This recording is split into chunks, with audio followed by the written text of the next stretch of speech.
welcome to another episode of Deep Mountain Security. Today we're going to cover the 4 most important PowerShell commands out there. To get started, let's go ahead and open up a PowerShell console. My preferred method is to open a run box using the Windows and R key on your keyboard and type in PowerShell and hit enter. Normally I use PowerShell enough. I recommend pinning it to the taskbar. And from here you can also run it as an administrator or use the ISE, which is an integrated scripting environment developed by Microsoft. But we'll worry about that another day. If you really want a video on how to use the ISE to their most benefit, then let me know in the comments below. I'll make sure to do a video on that. Anyway, first command to start us off here is get command, actually. I'm using tab complete here. You hit the enter key, it's going to list every single command that you can run in PowerShell. Now, notice that most of these are commandlets or other programs that you can run, functions, etc. And it's not going to list every alias that you can use. But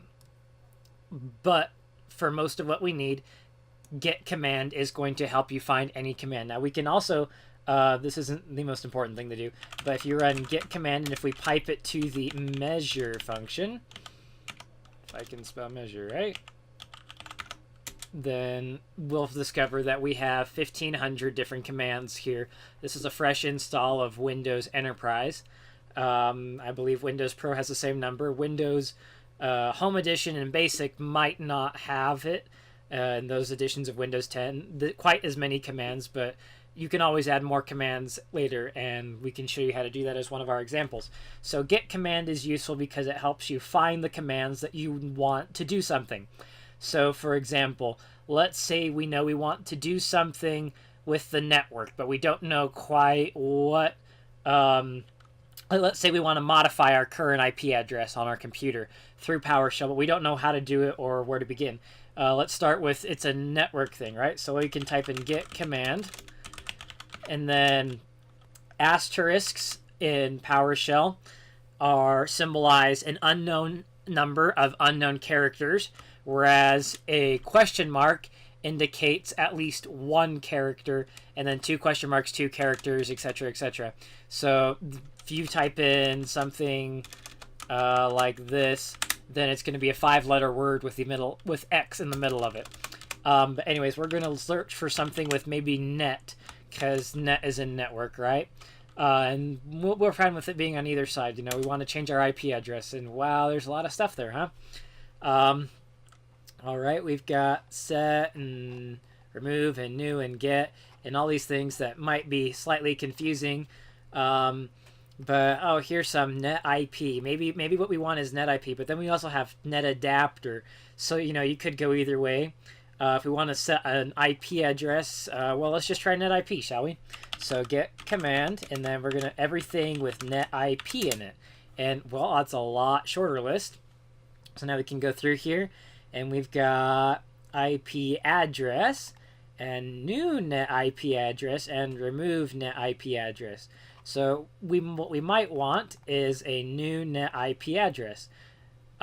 So the second command I want to show you is we're going to learn a little bit about that new net IP address. So what we're going to do here is it's actually a help command.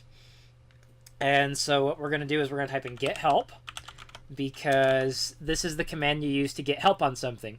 And you can also use tab completion here. So we can go new net IP address. I'm going to tab complete and hit the enter key.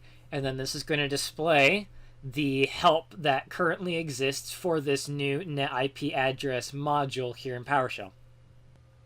Alright, so now that it's come up, we can see that we've got syntax. There's no known aliases for it yet. We can always create that if we want to, but we're not going to worry about that right now.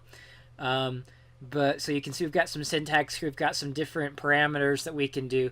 So we can do a dash interface alias to, and then that accepts a string. We can do a dash default gateway that also accepts a string. There's a dash address family. Notice that there's 2 different options in that, and then there's type, unicast, anycast. There's 2 options in that, and so not all of these are going to be required. Some of them might be required. So we're going to type in get help, and then new dash net IP address, and we're going to type in dash full because we want all the details as possible. When we hit enter, we're going to notice that there's a lot of information in here. So to start with, we got our syntax. This is going to tell you the different things that you can add in here. We already went over that. And then it'll go through each one of these individual parameters one at a time. Dash address family is not required. So we can kind of go down through here and take a look at some of the different things. IP address, it looks like an IP address is required, and that makes perfect sense because it should be required. We're setting an IP address, right? Or at least we think it's setting an IP address. We don't really know quite yet, do we? So we can go down here, and looks like I don't have all the help installed. So another good thing to do when running PowerShell is I like to type in update help, and this will go ahead and it'll update all your help documents. And I'm going to speed through this so it doesn't take that long for y'all, but I'm going to speed through this a little bit. And what this does is it goes through and it's going to ask me if I want to update everything. And another thing to note is that you want to be running PowerShell as an administrator when you do this. It just kind of makes things work a little bit better. So if you've noticed over here in the background, the my regular PowerShell console turned red because I didn't have admin privileges to do that, which is why I opened up a second console that's currently running it as admin. Alright, looks like it finished, except for a couple of modules that kind of had a couple of issues with, but we're not going to worry about those ones because I'm not too terribly concerned about those ones right now. So, to continue, get help is really useful. So if I type in get help, and then we're going to go new IP address, so there's going to be a little bit more information. Look, now we've got a description. So now we can actually know what it's doing. So new IP address command creates and configures an IP address. So it looks like we probably need to specify an interface that we're setting it on and a couple of other details. So if I want even more information, we can type in get help, new net IP address, and then dash full, and that's going to give us a lot more information now. And you'll notice that the example here is also a lot more in-depth than it was previously, and we've got a couple of interesting things where it kind of explains it. So get help you can use to find out any information on the commands that you run. So the next two items that I want to discuss involve variables and data types, because when you have a variable with the data type, you want to be able to know what it is so you can know what to do with it. So I'm just going to create a couple of variables real quick. So we're going to go test is equal to, let's just set this to a number. And so if I go test, and so our new thing, this is actually not a module or a function. It's actually a, this is actually part of the variable data structure itself. So this test has a property or a function that you can call on it, a sub-function of it, called GetType. So we're going to type in the dot and then GetType, and then close it with the parenthesis and hit the enter button. And we're going to notice that test variable is currently a 32-bit signed integer. So let's try a couple other things. Let's change our test variable to a string. Oops. Might help if you add the equal sign in there. And now if we run GetType on it, we'll notice it's a string. We can do this on a couple of other items as well. Let's set it equal to getProcess. So GPS or getProcess, what that does is it just lists every process you have that's currently running. So kind of like everything you'd see in Task Manager, but maybe a little bit more detailed information, as you can see here. And we can go test.getType on this. This is a default property of every single data structure in PowerShell that is currently there. Well, you can run a getType on it to find out exactly what it is. And we'll notice it's not just any array, it's a system array. So that system array is going to have properties and different things that we can do with that. And we'll get into what we can do with that here in a second. With our final and fourth item on our list, which is getMember. So we can take a variable or a data structure of any kind, and we can pipe it to getMember, and this is going to list all the different functions and properties of this item. So notice there's quite a few here, but that's because we're working with processes, and processes are going to have a lot of different things we can call on them. So you notice we've got a couple of methods here. We can get a type, we can get a hash code, we can kill the process, we can start the process, we can do all kinds of things here. Then we're going to have properties. So has it exited? Maybe we want information on handles, page size. We can get the process name, session ID, all kinds of information here. You'll notice that we can mess around with. And if you want to know more about any of these, you can actually run, like I said before, get help on similar things, and you can actually find out all the information you need to run this.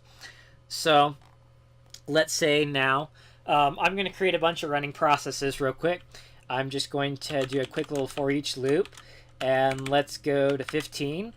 Let's actually go process in. So for each process in, and let's go to 15, and then we're going to open up a new notepad process here. So you'll notice that this is suddenly going to open up 15 different instances of notepad.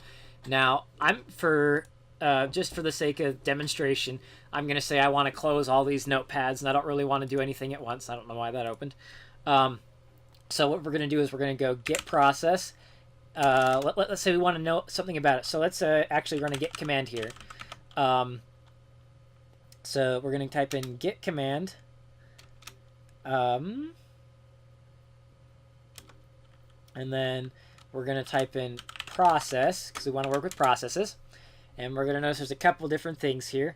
And get process. Okay, maybe get processes want what we want. There's a couple of other items in the list. None of them look as promising as get process though, right? So then we can type in get help, which is the second command I showed you, and then get process on that. And this is going to tell us, okay, it gets the processes on a local or remote computer and gets all of the processes. So it looks like this is something that we can use. All right, so let's try it. Let's run get process and see what happens. Well, that returns all our processes. Okay. Does get process accept anything as a parameter? Oh, look, it looks like it takes a name. So it looks like get process can take a name as a string. So you can actually type it without the dash name in it, but let's type in it the way we're seeing it in the help file.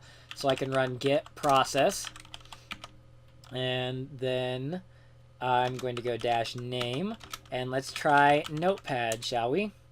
Oh, look, there's every notepad process. Fantastic. Now we can create a variable of that. So let's go variable notepad processes. I think that's how you spell that. And we're going to set it equal to get process dash name notepad. All right. So now we can, let's see what's in our notepad processes file. I'm going to tab complete here again. And we can see that everything's in there just the way we saw it up above. But maybe we don't know exactly what we can do on this quite yet. We want to get rid of these processes, but we don't know what we're doing. So let's run a GetType to see if we can figure out what we're working with first of all. And it looks like it's a system array.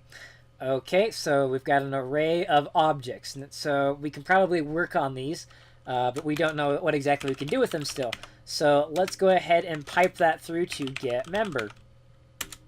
And look, we've got all kinds of things.